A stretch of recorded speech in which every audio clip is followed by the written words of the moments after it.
Capitaine Navarre. Francesco. Capitaine. Après l'horrifique et superbe La Malédiction et son Superman, chef-d'œuvre du film super-héroïque, un drame, Rendez-vous chez Max, et le remake de triste mémoire du film Le Jouet de Francis Weber avec Richard Pryor, Richard Donner va passer par la chevalerie et l'amour avant de s'attaquer aux Goonies produits par Steven Spielberg et bien sûr L'Arme Fatale 1 avec Lady Hawk.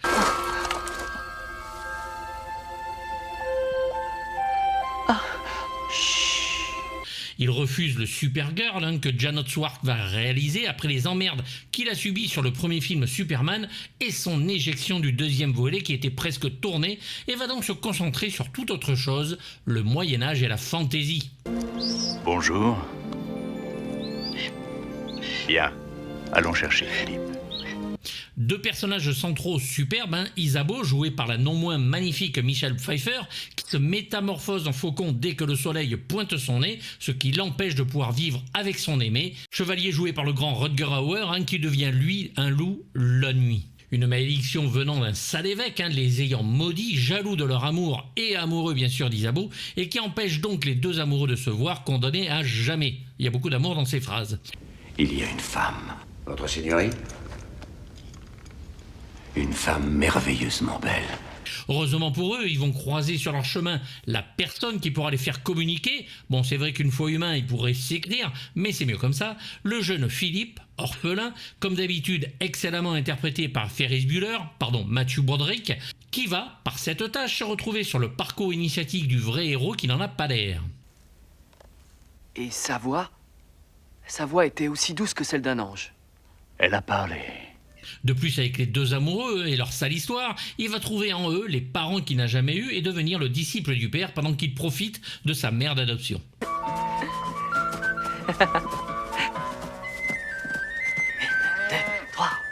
Pour en terminer avec cette malédiction, il faudra que même le monde et l'espace s'y mettent sous la forme d'une éclipse, le retour à l'ordre grâce aux astres et au moment opportun.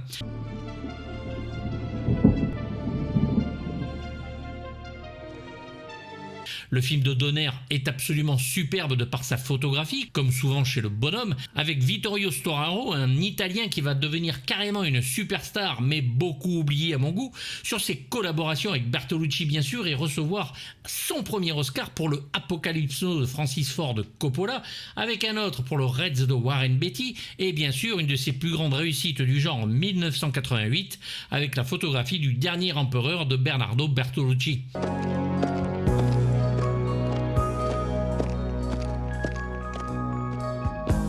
Le reste de sa filmographie est absolument hallucinante, allez la voir.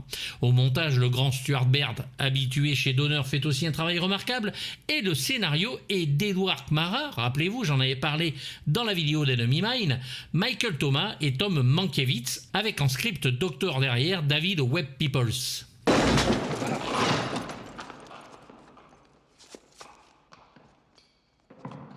Comme le dit Donner, dans le scénario ça fait une ligne, en réalisation c'est 14 semaines de tournage. C'est pendant ce tournage-là que Richard Donner va rencontrer la productrice Lauren Schuler et les deux vont tomber littéralement amoureux, racontant eux-mêmes cette histoire d'amour, un vrai conte de fées.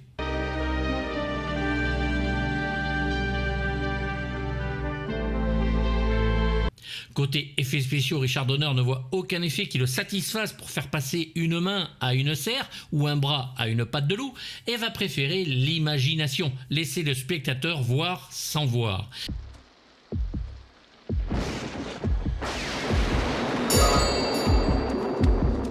Dans la première version du scénario de Kmara, monstres et sorciers existaient, un vrai film de dark fantasy, avec sacrifice humain aux bêtes et tout le tralala. Mais il préfère délaisser tout cela et Donner va demander à Thomas d'alléger le script, de tout être fantastique, et Mankiewicz, lui, va mettre un coup de polish et surtout plus d'humour, ce dont il est souvent friand, parfois malheureusement comme dans ses James Bond, avec en finalité une dernière version de David Webb Peoples, l'homme derrière Blade Runner, Léviathan, Impitoyable ou l'Armée des 12 singes.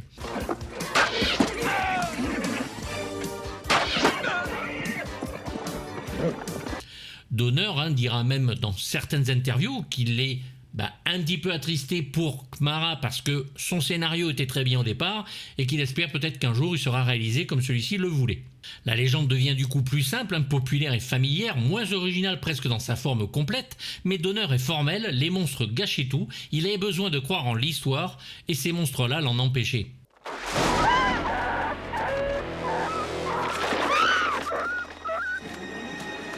Le loup utilisé sera celui qui est utilisé dans le film de Carole Ballard, Un homme parmi les loups, avec bien sûr un chien pour doublure. Pour le bestiau, il aura droit, étant protégé, à son vétérinaire personnel, une infirmière personnelle et un entraîneur particulier. Le vrai faucon aussi, bien sûr, très bien traité comme il se doit. Dépêche-toi. Vite. Le tournage se fera en Italie et en France, et la forteresse en ruine où vit Imperius dans le film est celle du château de Roccacalaccio. D'autres scènes seront tournées à la forteresse de Torre-Chiara et dans le village de Castell'Arquato en Lombardie, en Vénétie et dans le Latium. Les intérieurs, eux, de la cathédrale sont recréés dans les studios de Cinecittà.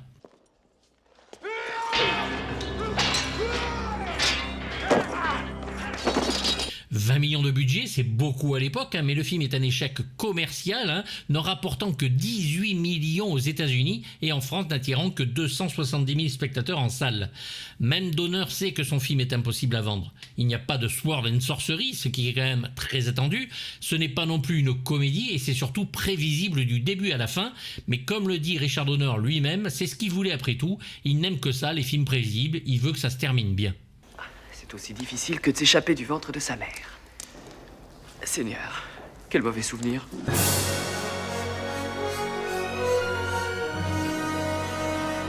Non! Non! Seigneur, je ne volerai plus jamais dans les poches des autres aussi. Matthew Broderick est donc le jeune Philippe, dit la souris, parfait dans son jeu, s'il n'était pas un petit peu trop américanisé pour un Français dans le film. Mais on peut aisément passer là-dessus vu le capital sympathie du bonhomme. C'est Ferris Bueller au Moyen-Âge en 2 mots.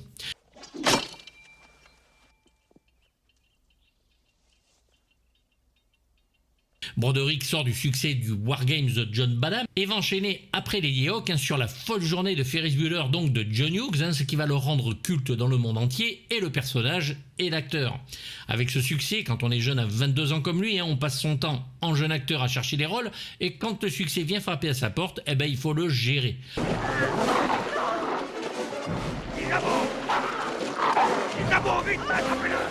Le théâtre, heureusement, l'a bien aidé pour appréhender ses différents personnages et vont l'entraîner à une exigence de travail comme beaucoup d'acteurs, alternant théâtre et télévision ou cinéma.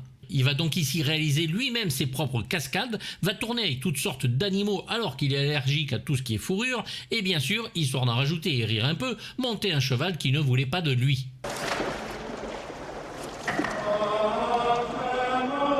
Je viens. À cela, rajoutons les nombreuses escapades et plongées dans de l'eau croupie qui l'aident à créer son personnage malgré la pollution ou la putréfaction de certaines douves. Il doit s'enduire le corps de crème très grasse qu'il ne peut enlever qu'avec un savon qui gratte plus qu'il ne nettoie. Il va choper un nombre de rhumes considérable pour un rôle qu'il définit lui-même comme humide, puisqu'après la sortie d'une rivière, les techniciens doivent l'arroser à nouveau pour la scène suivante et la crédibilité du personnage. Personnage que Dustin Hoffman d'ailleurs devait interpréter au départ. Qu'est-ce que c'est? Il a été blessé la nuit dernière en essayant de vous sauver la vie.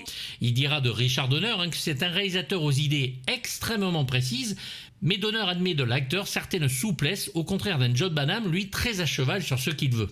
On reverra l'acteur dans de nombreux films comme Projet X de Jonathan Kaplan, Biloxi Blues de Mike Nichols, Torch Song Trilogy de Paul Bogart, Family Business de Sidney Lumet, Glory d'Edward Zwick, Disjoncté de Ben Stiller, Godzilla de Roland Emmerich ou malheureusement l'Inspecteur Gadget de David Kellogg. Sauvez Ferris, n'oubliez pas. Isabeau est morte. Sois maudit. Sois maudit à jamais. Sean Connery devait au départ jouer De Navarre, puis Kurt Russell le remplace, mais quitte la production pendant les répétitions. On pense même à engager Mel Gibson.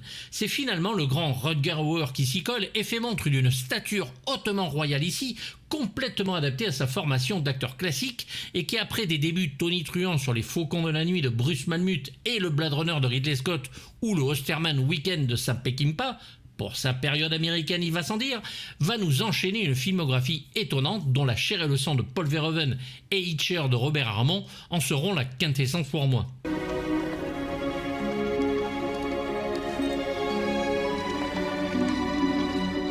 Peu d'acteurs sont capables d'être à ce point dans la facilité d'être à la fois un héros romantique, viril, sur un cheval noir, une épée à ses côtés tout en restant crédible.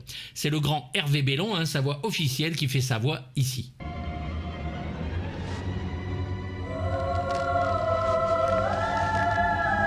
Michelle Pfeiffer, une des plus belles femmes du monde, puisque je vous le dis, va étonner Richard Donner et les gens du casting en enregistrant une vidéo où elle s'y filme lors d'une scène, finissant avec une perruche et la phrase « Voici ce que représente Lady Hawk pour moi » et va finir sur un gros plan du volatile. Explosant de rire et devant l'hystérique, Richard Donner trouve que son originalité y est ici valorisant et énergique et elle fut engagée.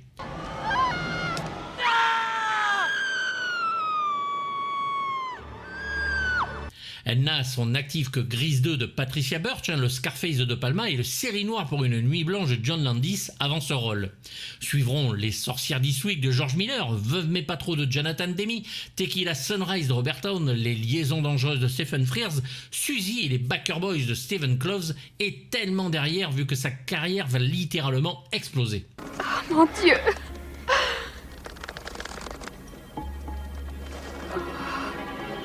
Elle va épouser le scénariste et grand créateur de série David E. Kelley, qu'elle rencontre en 1993 et continue sa carrière dont avec son mari, ils disposent tous les deux d'une fortune estimée à 250 millions de dollars. Tout va bien pour elle.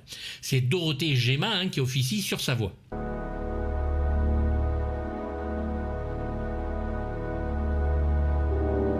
Superbe en Isabeau, elle irradie chaque plan du film et nous montre qu'elle va devenir une grande actrice.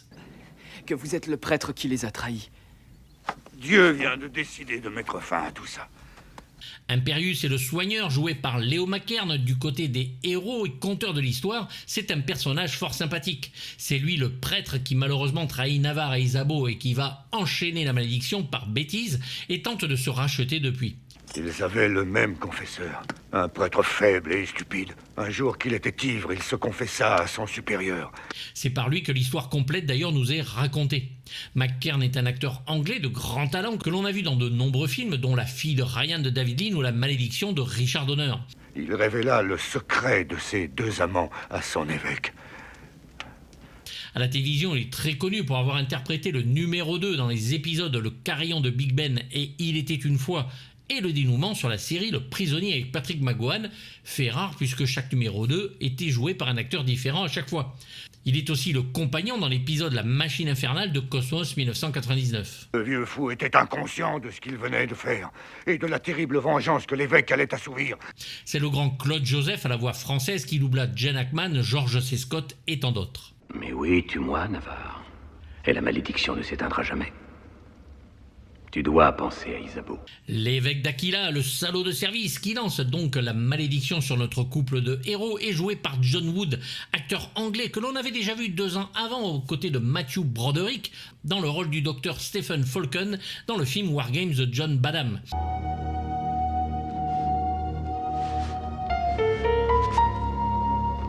Il est membre de la Royal Shakespeare Company et a été vu dans La Rose pourpre du Caire de Woody Allen, Jumping Jack Flash de Penny Marshall, Les Ombres du cœur de Richard Attenborough, Richard III de Richard Loncraine, Sabrina de Sidney Pollack ou Le chapeau melon et bottes de cuir de Jérémia Sheshik.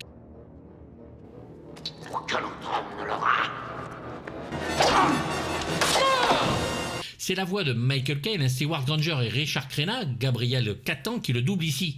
C'est un personnage absolument dramatique, fait long bien sûr, mais qui a quand même une présence et on voit bien son amour pour Isabeau, qui le bouffe littéralement.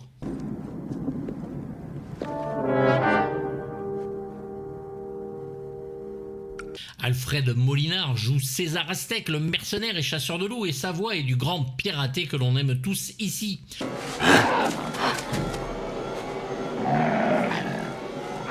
Le loup noir. Molina sort juste des Aventuriers de l'Arche perdue, dans le prologue. Il est Satipo et on le verra dans Jamais sans ma fille de Brian Gilbert, La mutante de Roger Donaldson, Frida de Julie Taymor, Identity de James Mangold, Spider-Man 2 de Sam Raimi en Dr Octopus, rôle qui reprendra dans Spider-Man No Way Home de John Watts. Sa participation hilarante dans les 2 premières saisons de la série Angie Tribeca reste en mémoire. Ça n'est pas le bon cachot. Je veux Philippe Gaston, celui qu'on a surnommé la souris. À noter une très belle version française où on peut entendre par certains gardes du Richard Darbois. Un de mes hommes m'avait dit que vous étiez revenu. Étant sûr qu'il mentait, je voulais lui couper la gorge. Et du Marc de Géorgie en capitaine de la garde. Tout ça de fort belle manière.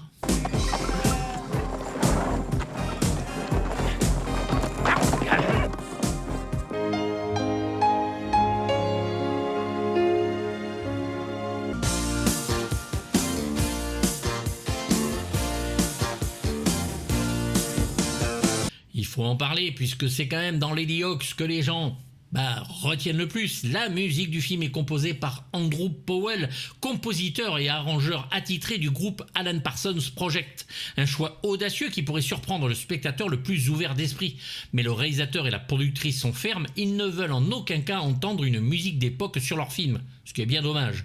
Alan Parsons est d'ailleurs le producteur de la bande originale du film.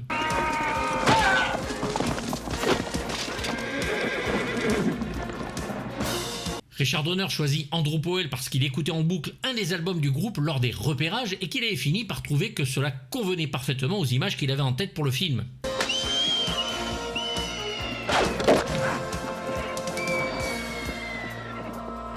Pour lui, Lady Hawk n'est pas un film d'époque et c'est avec la musique qu'il va souligner cela. Andrew Powell a mélangé donc la musique orchestrale traditionnelle des chants grégoriens à la musique moderne à tendance rock progressif. La musique du film est interprétée par des ex-musiciens du Alan Parsons Project et par le Philharmonia Orchestra conduit par Andrew Powell.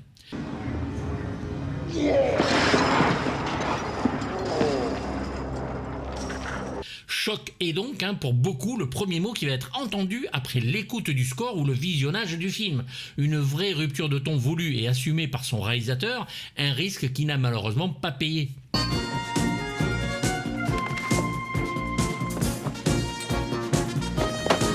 Le Philharmonic Orchestra mélangé aux guitares électriques, rythme disco devient presque inexistant du coup et c'est le seul vrai défaut du film pour moi et beaucoup de mélomanes à l'époque. Ce que Toto avait réussi sur le Dune de David Lynch, ici c'est différent, bien que, il faut le dire, l'on voit bien certaines fulgurances très intelligentes écrites par Andrew Powell.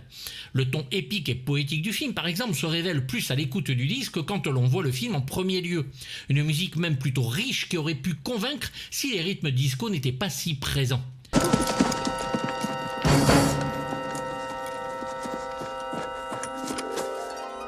Dès le générique de début, le ton est donné avec son thème efficace bien que commençant de façon très classique. Et d'autres morceaux comme Philip Escape ou Search for Philip sont très bien foutus. Taverne Fine convient très bien en séquence d'action et joue excellemment bien aussi sur les deux tableaux, pop d'un côté et symphonique de l'autre.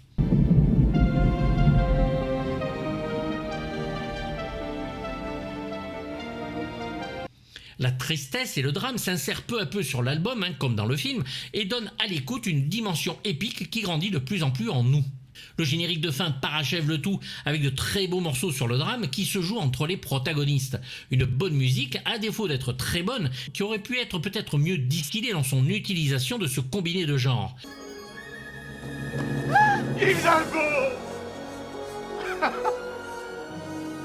On est vraiment passé à ça d'avoir quelque chose d'unique et d'indispensable. Une musique qui aurait pu rester avec le temps et devenir un presque chef-d'œuvre en sorte, et c'est bien dommage. Les fans d'Alan Parsons seront aux anges sûrement, les mélomanes fans de musique de film sont légèrement déçus à l'époque par une initiative qui aurait pu taper dans le mille. Mais il faut le reconnaître, avec les années et les nombreuses écoutes, cette musique gagne en substance et fait plaisir aux oreilles.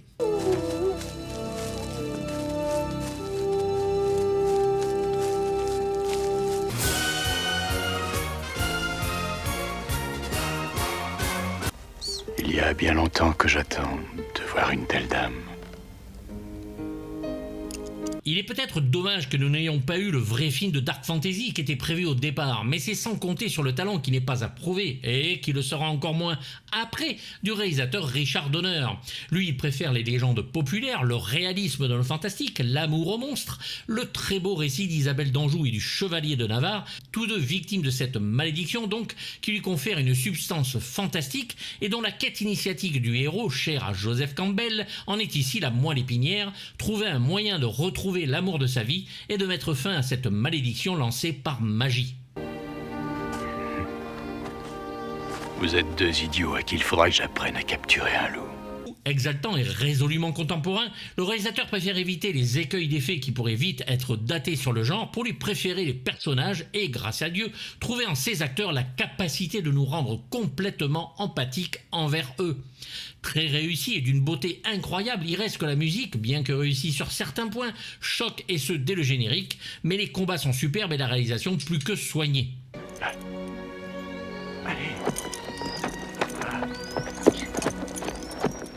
Un vrai spectacle donc, d'une poésie incroyable, dont le fan d'effets reste bien sûr sur sa faim, mais le fan d'histoire, lui, jubile comme jamais. Richard Donner finit le montage de Lady Hawk tout en travaillant sur les Goonies, il est crevé, et il ne nous décevra pas là non plus. Intimiste et spectaculaire à la fois, Lady Hawk reste rare et unique en son genre, un vrai film de chevalerie et sacro-sainte valeur aujourd'hui désuète, oubliée, comme la loyauté, l'honneur, la générosité entre les êtres, sans oublier bien sûr la vengeance obligatoire dans cette histoire. Ils vécurent heureux et méritent un beau 6 sur 6 en note, puisque le film se visionne encore et toujours aujourd'hui avec le même réel plaisir. Je voulais parler effectivement de Lady Hawk depuis un petit moment, mais j'attendais que mon cœur se remette de ce visionnage, et c'est vraiment quelque chose que j'adore. C'est un film que je vous conseille si vous ne l'avez pas vu, et si vous l'avez vu, j'espère que vos commentaires seront très nombreux, ainsi nous pourrons en débattre et nous faire plaisir. Voilà, je vous dis à très bientôt, n'oubliez pas de vous abonner et d'activer la petite cloche, et à bientôt pour du très lourd. Bye bye.